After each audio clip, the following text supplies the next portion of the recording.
반갑습니다. 6월 9일 주일 큐티 스케치 시간입니다. 오늘 본문은 베드로전서 5장 1절부터 7절까지의 말씀입니다. 오늘 본문은 이렇게 시작합니다. 너희 중 장로들에게 고난오니 나는 함께 장로된 자요 그리스도의 고난의 증인이요 나타날 영광에 참여할 자니라. 오늘 본문은 이제 베드로전서 5장 마지막 장인데요.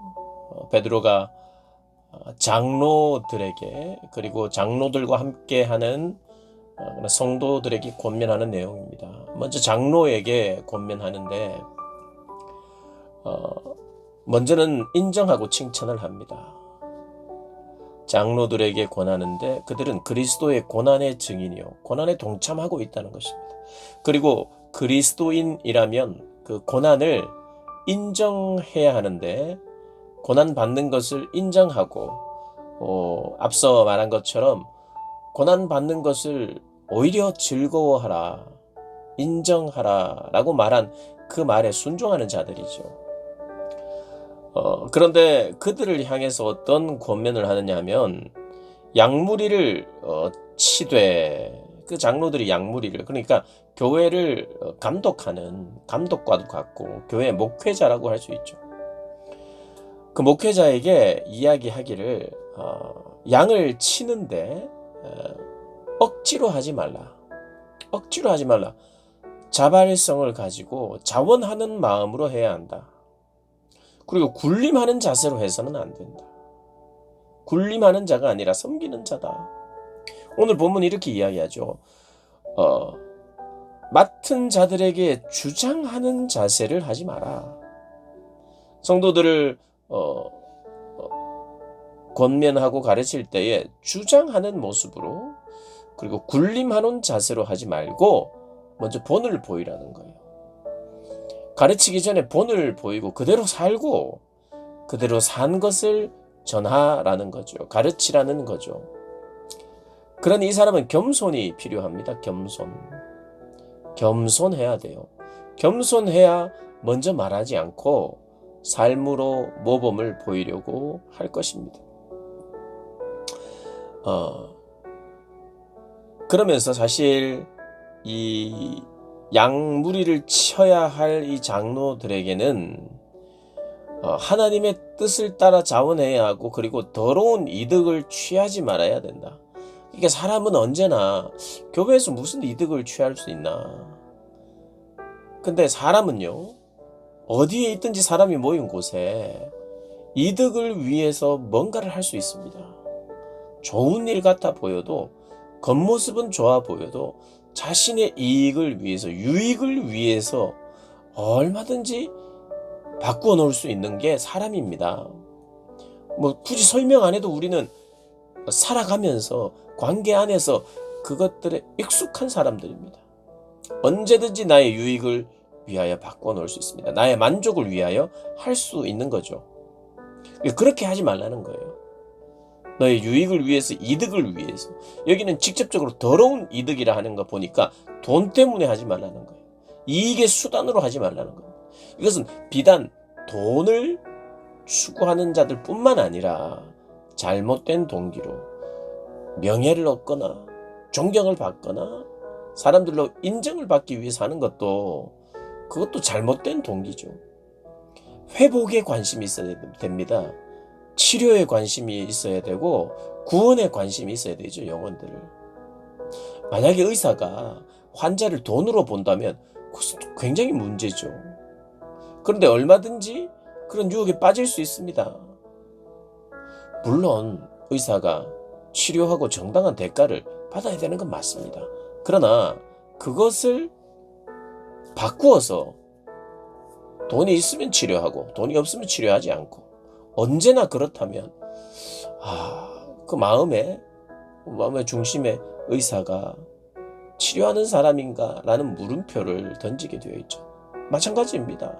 목회자도 그렇고 우리 성도들도 마찬가지죠. 누군가를 지도하고 가르치고 리더들은 항상 이런 유혹에 있을 수 있습니다. 그래서 베드로 사도가 그런 이야기를 하는 거예요. 너의 유익을 위하여 이득을 위하여 하면 안 된다. 자발적이어야 되고 어, 헌신적이어야 되고 겸손해야 되고 낮아져야 되고 오늘 5절에 보면 젊은 자들아 이와 같이 장로들에게 순종하고 다 서로 겸손으로 허리를 동이라 이럽니다. 서로 장로는 나이가 들었으니까 장로죠. 그 상대적으로 젊은 이들이 있죠. 물론 젊은이들과 누군가는 더 젊고 누군가는 더 늙었죠. 그러니까 이것은 특별한 그룹 청년부와 장로들의 이야기가 아니에요. 교회 전체에 있는 그러나 특징적으로 세대가 좀 다를 수 있죠. 오히려 세대가 다르지만 나이 차가 있는데 여기에서 오히려 젊은이들은 존경할 만한 양무리의 본이 되는 그런 지도자를 존경하고 순종하라는 거예요. 맹목적으로 순종하라는 게 아니죠. 그들이 더러운 이득을 취하지 않고 또 양무리를 치는데 억지로 하지 않고 하나님의 뜻을 따라 자원하고 다른 유익을 위해서가 아니라 나를 위해서 섬기는 것이 아니라 나를 위한 것이 아니라 그를 위한 치료를 받아야 된 마치 의사가 치료를 받아야 될 환자에게 꼭 필요한 것이 무엇인지 그를 중심으로 일하듯이 양무리를 맡은 자 그는 그렇게 해야 한다는 것입니다. 먼저는 목회자일 수 있고 또 우리 모든 누군가에게 복음을 전하고 가르치고 해야 되는 모든 사람들이죠. 군림하는 자세가 아니라. 오늘 보면 서로 겸손으로 허리를 동이라 5절에 허리를 동이라 겸손으로 허리를 동이라 이것을 직역을 하면 낮아짐의 옷을 입으라 다른 말로 종의 옷을 입으라는 것이에요. 서로가 종의 옷을 입어라. 이게 무슨 말입니까? 내가 당신의 종입니다 하고 종처럼 살아라는 것이에요. 근데 이제 종처럼 산다는 것이 흉내만 내라는 게 아니라 진짜 종이 되라는 것이요. 진짜 종이 되라는 거예요. 어떤 목사님께서 이런 말씀을 하시더라고요. 네가 상처를 받았느냐? 그래서 종이 되면 상처를 안 받는데 인격적으로 내가 혹시라도 모욕을 당해도 이 시대에는 종이 주인의 소유물이니까 대놓고 욕은 안 하더라도 인격적으로 어떻게 보면 인권을 생각하면 종은 늘 상처받아야 되죠. 그런데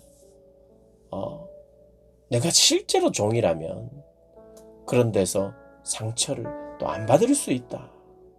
진짜 종이 안 되었기 때문에 상처받을 수 있는 받는 것이다. 진짜 종이 되면 당연한 것으로 여기는데 내가 낮은 것이 당연한데 내가 누군가가 나를 낮추어 본다고 해서 기분 나쁠 게 아니라는 거죠. 인격적으로 모독을 받았다 이렇게 하지 않아요. 물론 이 시대는 참 인격을 모독받으면 신고하는 시대인데 그 시대와 이 시대를 똑같이 둘 수는 없으나 그럼에도 불구하고 그리스도인은 두 가지의 잣대로 돼야 됩니다. 물론 우리가 삶을 한 가지의 잣대로 기준으로 살아야 되지만 제가 드리는 이중 잣대란 건 뭐냐면 남에게는 내가 한없이 관대하고 자기에게는 엄격한 그러니까 이런 거죠. 남을 위해서는 내가 종으로 섬기는데 남도 나에게 섬길 것을 요구하는 게 아니라 이 말입니다. 그러니까 내가 종이 되고 내가 낮아지는 것이죠. 그러면 내가 낮아진 채로 살면 돼요. 존중받으려고 하고 나도 인정받으려고 하고 내가 종으로 살았으니까 너도 나에게 종으로 살아라 이게 아니라 나에게는 엄격하게 되는 거예요. 그러니까 이런 겁니다. 나는 그 누군가를 모독하거나 낮추어 보거나 종처럼 대해서는 절대로 안 되죠. 나는 그렇게 하면 안 돼요.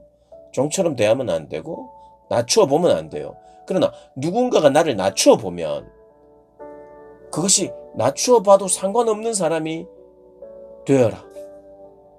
그러니까 이것은 이 시대를 살아가는 사람들을 바보라고 합니다. 그런 사람들을. 아니 네가 왜 무시당하고 네가 왜 낮추어짐을 당하느냐.